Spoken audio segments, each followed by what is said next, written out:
दोस्तों, आज मैं लेकर आया हूं हॉरर फ्रेंचाइजी की सबसे नई और डरावनी film final destination blood lines. ये मूवी हमें एक बार फिर याद दिलाती है कि मौत से बचना नामुमकिन है। आप कितना भी भाग लो, कितना भी छुप लो, लेकिन मौत अपना रास्ता ढूंढ ही लेती है। तो आइए शुरू करते हैं। कहानी शुरू होती है 1968 से। शहर में एक भव्य इमारत स्काई व्यू टावर का उद्घाटन हो रहा है।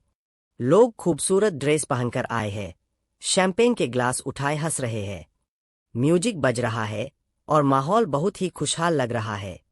भीड़ में एक छोटी लड़की खड़ी है, आयरिस कैम्पबेल। उसकी मासूम आंखें ऊपर टंगी हुई बड़ी सी क्रिस्टल चांदनी झूमर को देख रही है। अचानक उसका चेहरा डर से सफेद पड़ जाता है।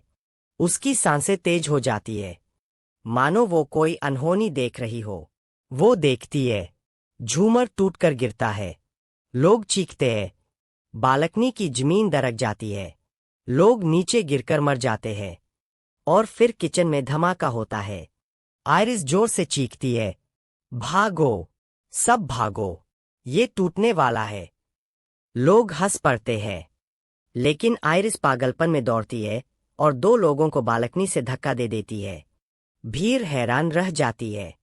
और तभी झूमर जोर से हिलता है, बालकनी में क्रैक आता है। लेकिन अजीब तरह से हादसा टल जाता है। भीड़ आयरिस को पागल समझती है, लेकिन कैमरा आयरिस के चेहरे पर जूम करता है और हमें पता चलता है उसने मौत के असली डिजाइन को बिगाड़ दिया है। और फिर बैकग्राउंड से वो मशहूर लाइन आती है, death doesn't like to be cheated. Cut होता है आज के समय पर। आयरिस अब बूढ़ी हो चुकी है और जंगल में एक पुराने केबिन में रहती है। उसकी नातिन स्टेफनी राइस बार बार वही सपना देख रही है, स्काई व्यू टावर का हादसा, झूमर का गिरना और खुद की मौत। स्टेफनी अपनी दादी से मिलने आती है। कमरा अंधेरा है, पुरानी तस्वीरें दीवारों पर टंगी है और टेबल पर एक मोटी सी नोटबुक रखी है। आयरिस कहती है, स्टेफानी, मैंने मौत को एक बार धोखा दिया था और तब से वो हमारे पूरे खानदान का पीछा कर रही है। हमारी नस्ल, खून के हर कतरे में वो श्राप है। स्टेफनी डर जाती है। अचानक केबिन में आग लग जाती है और आयरिस वहीं मर जाती है। स्टेफनी के हाथ बस आयरिस की नोटबुक लगती है, जिस पर लिखा है, death always finishes what it starts. Cut होता है आज के समय पर। आयरिस अब बूढ़ी हो चुकी है और जंगल में एक पुराने केबिन में रहती है। उसकी नातिन स्टेफनी राइस बार बार वही सपना देख रही है, स्काई व्यू टावर का हादसा, झूमर का गिरना और खुद की मौत। स्टेफनी अपनी दादी से मिलने आती है। कमरा अंधेरा है, पुरानी तस्वीरें दीवारों पर टंगी है और टेबल पर एक मोटी सी नोटबुक रखी है।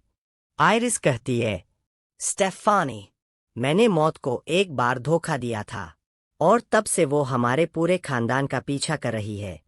हमारी नस्ल, खून के हर कतरे में वो श्राप है। स्टेफनी डर जाती है। अचानक केबिन में आग लग जाती है और आयरिस वहीं मर जाती है। स्टेफनी के हाथ बस आयरिस की नोटबुक लगती है, जिस पर लिखा है, death always finishes what it starts. Howard's death, lawn mower scene. अब मौत अपना खेल शुरू करती है। स्टेफनी का कजिन हावर्ड अपने लॉन में घास काट रहा है। कैमरा धीरे धीरे हर डिटेल दिखाता है। घास में पड़ा एक पत्थर, ग्रिल पर जलती हुई आग, टेबल पर रखा हिलता हुआ गिलास।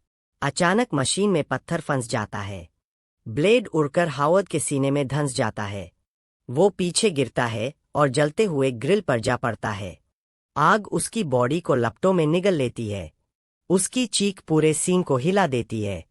हावर्ड की बहन जूलिया अपने गैराज में काम कर रही है। पानी की बूंदें बिजली के सॉकेट पर गिर रही है। मशीन अजीब आवाजें कर रही है। वो एक बॉक्स उठाने जाती है। उसका पैर फिसलता है और हाथ मशीन में फंस जाता है। धीरे धीरे उसकी पूरी बॉडी खिंचती चली जाती है। उसकी हड्डियों की चरमराहट, उसकी चीखें, सब कुछ बेहद भयानक है। कुछ ही सेकंड में जूलिया का भी काम तमाम हो जाता है। स्टेफनी को जवाब चाहिए। वो जाती है उस रहस्यमय शख्स से मिलने, विलियम ब्लडवर्थ, टोनी टॉड। गहरी, डरावनी आवाज में वो कहता है, I've seen this before। Death कभी माफ नहीं करती। और इस बार ये तुम्हारे खून में है। उसकी आंखों की चमक और रहस्यमयी मुस्कान से साफ समझ आता है वो मौत के खेल के बारे में बहुत कुछ जानता है, शायद जरूरत से ज्यादा। स्टेफनी का कजिन एरिक और उसका दोस्त बॉबी एक पागलपन भरा प्लान बनाते हैं। उनका सोचना है अगर हम किसी और को मार दें तो मौत का ध्यान भटक जाएगा, लेकिन मौत के साथ धोखा कभी सफल नहीं होता। बॉबी करंट लगने से वहीं मर जाता है। एरिक खुद अपने ही बनाए ट्रैप में फंसकर खौफनाक तरीके से तड़पता है और मर जाता है।